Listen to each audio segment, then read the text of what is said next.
పదవులకే వెన్ను తెచ్చినటువంటి మహోన్నత వ్యక్తి మాజీ ముఖ్యమంత్రి కోనిజేటి రోశయ్య అని మాజీ మంత్రి వెల్లంపల్లి శ్రీనివాసరావు కొనియాడారు. కోనిజేటి రోశయ్య 93వ జయంతి వేడుకలు శనివారం నగరపాలక సంస్థ త్రిమూర్తి సెంటర్ వద్ద వైసీపీ పార్టీ శ్రేణులు, ఆర్యవైశ్య నాయకులు కొనగల విద్యాధరరావు, ఆర్యవైశ్య మహాసభ ప్రతినిధుల ఆధ్వర్యంలో ఘనంగా నిర్వహించారు. ఈ కార్యక్రమాన్ని ముఖ్య అతిథిగా మాజీ మంత్రి వెల్లంపల్లి శ్రీనివాసరావు ఇచ్చేసి రోశయ్య విగ్రహానికి పూలమాలలు వేసి ఘనంగా నివాళులర్పించారు. రోశయ్య పుట్టినరోజు సందర్భంగా కేక్ కటింగ్ కార్యక్రమాలు నిర్వహించి పేదలకు పండ్లు పంపిణీ చేశారు. ఈ సందర్భంగా ఆయన మాట్లాడుతూ రాజకీయాల్లో విలువలు కరువైపోతున్న ప్రస్తుత కాలంలో రోశయ్య పాటించిన ఆర్థిక క్రమశిక్షణ, సభా సాంప్రదాయాలు నేటి తరానికి దిక్కుచ్చని కొనియాడారు. పదవుల కోసం పాకులాడకుండా పదవులకే వెన్ను తెచ్చిన మహోన్నత వ్యక్తిత్వం రోశయ్యదని అన్నారు. ఆయన అలంకరించిన ప్రతి పదవికి ఒక ఉన్నతనాన్ని, గౌరవాన్ని తీసుకొచ్చారని గుర్తు చేశారు. ఆయన చూపిన సేవాభావం, నిష్కలంబ దేశభక్తి ఎప్పటికీ చిరస్నీయమన్నారు. వైఎస్ రాజశేఖర రెడ్డికి ఆయన కుడిభుజంగా ఉంటూ రాష్ట్ర ప్రగతికి బాటలు వేశారన్నారు. నేటి తరం రాజకీయ నాయకులు ఆయన జీవితాన్ని ఒక పాఠ్యపుస్తకంగా చదవాలని సూచించారు. దేశంలోనే మరే ఇతర ఆర్థిక మంత్రికి సాధ్యం కాని అరుదైన రికార్డులను సొంతం చేసుకున్న మేధావి రోశయ్య అని చెప్పారు. ప్రస్తుత పాలకులు, రాజకీయ నాయకులు రోశయ్య పాటించిన రాజకీయ విలువలు, ఆర్థిక క్రమశిక్షణ, సభా మర్యాదలను ఆదర్శంగా తీసుకోవాల్సిన అవసరం ఎంతైనా ఉందని సూచించారు. విలువలతో కూడిన రాజకీయాన్ని బతికించడమే మనం ఆయనకి ఇచ్చే నిజమైన ఘన నివాళి అని స్పష్టం చేశారు. ప్రజాస్వామ్య విలువలను కాపాడుతూ రోశయ్య ఆశయాల సాధన కోసం, ఆయన ఆశించిన సమాజ నిర్మాణం కోసం వైఎస్ఆర్ కాంగ్రెస్ పార్టీ నిరంతరం కట్టుబడి ఉంటుందని వెల్లంపల్లి శ్రీనివాసరావు భరోసా ఇచ్చారు. ఈ కార్యక్రమంలో ఆర్యవైశ్య ప్రముఖులు, వైఎస్ఆర్ కాంగ్రెస్ పార్టీ నాయకులు, కార్యకర్తలు, అభిమానులు, మాజీ కార్పొరేటర్లు, వివిధ డివిజన్ల అధ్యక్షులు, వివిధ హోదాల్లో పనిచేసిన మాజీ చైర్మన్లు, డైరెక్టర్లు తదితరులు పాల్గొన్నారు.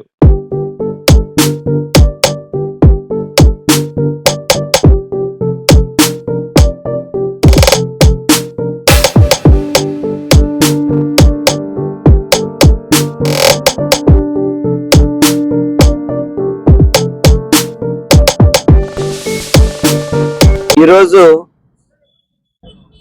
పెద్ద ఆయన దివంగత మాజీ ముఖ్యమంత్రి వర్యులు, మాజీ గవర్నర్ గారైన రోశయ్య గారి 93వ జయంతి సందర్భంగా విజయవాడలో ఏదైతే తీన్మూర్తి ప్లేస్ ఉందో ఘనంగా వారికి నివాళులర్పించడం జరిగింది. కొనకల విద్యాధరరావు కావచ్చు, వారికి సహకరించిన అందరూ కావచ్చు, ముఖ్యంగా ఆర్యవైశ్య నాయకులు కావచ్చు, అందరం కూడా కలిసి ప్రతి సంవత్సరం కూడా క్రమం తప్పకుండా రోశయ్య గారి యొక్క జయంతి కావచ్చు, వర్ధంతి కావచ్చు ఘనంగా నివాళులర్పించడం, ఏదో ఒక చక్కటి సేవా కార్యక్రమం చేయడం అనేది ఆనవాయితీగా ముందుకెళ్ళడం జరుగుతుంది. మనందరికీ కూడా తెలిసిన వ్యక్తుల్లో, ముఖ్యంగా ఆర్యవైశ్యుల్లో కనుక పోల్చుకుంటే కనుక రోశయ్య గారు నిలువెత్తిన నిదర్శనం మనందరికీ కూడా. ఎందుకంటే పొట్టి శ్రీరాములు గారిని చూసిన దాఖలు ఏం లేదు, మహాత్మా గాంధీ గారిని కూడా చూసిన దాఖలు లేదు. కానీ మన మధ్యలో ఉంటూ మనకి అనేక విధాలుగా ఈ రాష్ట్రానికి ఎప్పుడు కూడా పదవులు అనేది ఆయన వెనక పడేవే తప్ప పదవులు వెనక ఎప్పుడు కూడా ఆయన పడలేదు. ఈ రాష్ట్రంలో కూడా, ఉమ్మడి ఆంధ్ర రాష్ట్రంలో కూడా 16 సార్లు బడ్జెట్ ప్రవేశపెట్టిన రికార్డు కూడా అది రోశయ్య గారికి మాత్రమే ఉంది.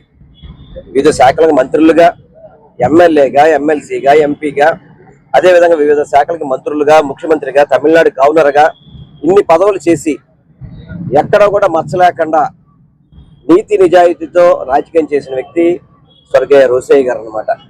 వారి జయంతి సందర్భంగా మనందరం కూడా ఒకటే కోరుకోవాలి. ఎందుకంటే రోశయ్య గారు దాదాపు 5 దశాబ్దాల పాటు రాజకీయ జీవితంలో ఆయన అనేక రకాలుగా ఆటుపోట్లు, అటు అధికారం చూశారు, అటు ప్రతిపక్షం కూడా ఆయన చూడడం జరిగింది. ఎప్పుడు కూడా ప్రతిపక్షంలో ఉన్నా, అధికారంలో ఉన్నా కూడా ఎప్పుడు కూడా చలవక్తలతో చక్కటి ఉపన్యాసాలు కావచ్చు, అసెంబ్లీలో స్పీచెస్ కావచ్చు, ఎంతో ధీటుగా కూడా ప్రతిపక్షాలకి, ఈయన అధికారంలో ఉన్నప్పుడు ప్రతిపక్షాలకు సమాధానం చెప్పేవాడు, అదేవిధంగా ప్రతిపక్షంలో ఉన్నప్పుడు అధికార పార్టీని నిలదీసేవాడు. కానీ ఈరోజు కూటమి ప్రభుత్వం అంతా కూడా రోశయ్య గారిని చూసి నేర్చుకోవాలి. చంద్రబాబు నుంచి అదేవిధంగా దిగువ స్థాయి నాయకుల వరకు కూడా, ముఖ్యంగా పవన్ కళ్యాణ్ కానీ, హోంమంత్రి అనిత గారు కానీ, వారు రోశయ్య గారిని చూసుకొని భాష కానీ, వారు మాట్లాడే మాటలు కానీ నేర్చుకోవాల్సిన అవసరం ఉందన్నమాట. వీళ్ళిద్దరూ ఏదైతే డిప్యూటీ సీఎం మాటలు కానీ, హోమ్ మినిస్టర్ మాటలు కానీ ఏ విధంగా ఉంటున్నాయి, కూటమిలో ఉన్న నాయకులందరూ ఏ విధంగా మాట్లాడుతున్నారు, ఏ విధంగా అబాస్ పాలవుతున్నారు, ఇవన్నీ కూడా రాష్ట్ర ప్రజలు గమనిస్తున్నారు. రోసయ్య గారు చాలా ధీటుగా కూడా ప్రతిపక్షంలో ఉన్నప్పుడు కూడా చాలా ధీటుగా ప్రశ్నించేవాళ్ళు. ఇప్పుడు ఈ రోజు ఈ రాష్ట్రంలో ప్రశ్నించడానికి అవకాశం లేదు. ప్రశ్నించే గొంతు మీద కేసులు పెట్టే విధంగా, ఏది ప్రశ్నిస్తున్నా సమాధానం చెప్పకుండా కేసులు పెట్టే విధంగా ఈ కూటమిలో ఉన్న నాయకులందరూ కూడా పనిచేస్తున్నారు. ఇది చాలా బాధాకరం. ఇది నేను ఒకటి చంద్రబాబు నాయుడు గారిని కోరుకున్న మీ కూటమి నాయకులందరికీ కూడా రోసయ్య గారి యొక్క ప్రసంగాలు కానివ్వండి, వారు అసెంబ్లీలో మాట్లాడిన మాటలు కానివ్వండి చూపించి ట్రైనింగ్ ఇవ్వండి వాళ్ళకి. అప్పుడన్నా వాళ్ళు నోర్లు బాగుపడతాయి. ఇష్టం వచ్చినట్టు మాట్లాడటం, ఏదో అధికారంలో ఉన్నాం కదని చెప్పిన అహంకారంతో మాట్లాడటం, అధికారంలో ఉన్నాం కాబట్టి మేము ఏదైనా చేస్తామని మాట్లాడడం అనేది ఇది సమంజసమైన పద్ధతి కాదు. ఎందుకంటే ఒక రోసయ్య గారు చూసుకుంటే కనుక వాళ్ళ 93వ జయంతి ఈ రోజు. వారు ఉన్నప్పుడు ఏ విధంగా అటు మిగతా నాయకులకి ఏ విధంగా సమాధానం చెప్పేవారు, ఏ విధంగా ప్రశ్నలకి సామరస్యపూర్వకంగా సమాధానం చెప్పేవారు ఒకసారి అర్థం చేసుకోండి. అంతే తప్ప ఈ రోజు కూటమిలో ఏం జరుగుతుందంటే దౌర్జన్యాలు, రౌడీజాలు, రెడ్ బుక్ రాజ్యాంగం, ఇష్టం వచ్చినట్లు ఈ కూటమి చెప్పిన మాటలు ఏదైతే వాగ్దానాలు చెప్పారో అది అడగకూడదు. అడిగితే కేసు పెడతాం. ఏదైనా మీరు చెప్పిందే ప్రశ్నిస్తే కేసు పెడతాం. ఆ విధంగా నడుస్తుంది తప్ప ఈ కూటమి పరిపాలన అంతా కూడా డొల్ల పరిపాలన. రోసయ్య గారు ఆర్థిక శాఖ మంత్రిగా ఉండగా, రాజశేఖర రెడ్డి గారు ముఖ్యమంత్రిగా ఉండగా ఏ ఒక్కరోజు కూడా ఓవర్ డ్రాఫ్ట్ అనేది లేకుండా పరిపాలన చేశారు. ఈ రోజు ప్రతిరోజు కూడా ఓవర్ డ్రాఫ్టే.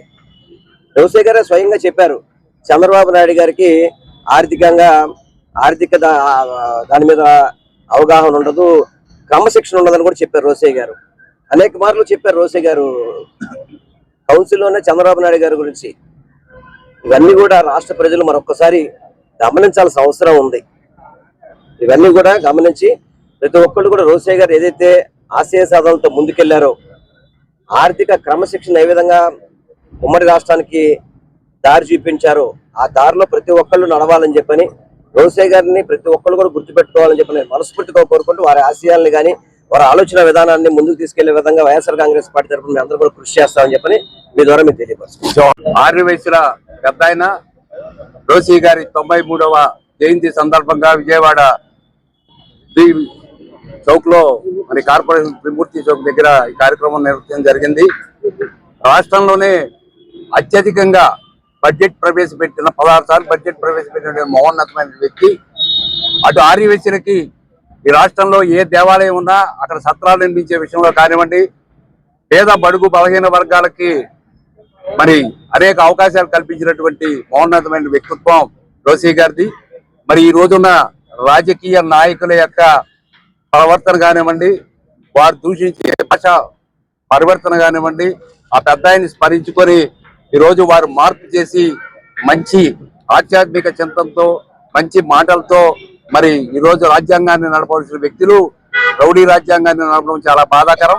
ఏది ఏమైనప్పటికీ రోసయ్య గారు అనేక సేవా కార్యక్రమాలతో పాటు ఆర్యవేశ్యుల సత్రాలు కానివ్వండి, రాజశేఖర రెడ్డి గారు ఉన్నప్పుడు మరి అమ్మవారి దేవస్థానాలను ఎవరికి వాళ్ళు పరిపాలించే విషయాల్లో కానివ్వండి అనేక మందికి ఆదర్శంగా ఉన్నటువంటి వ్యక్తి.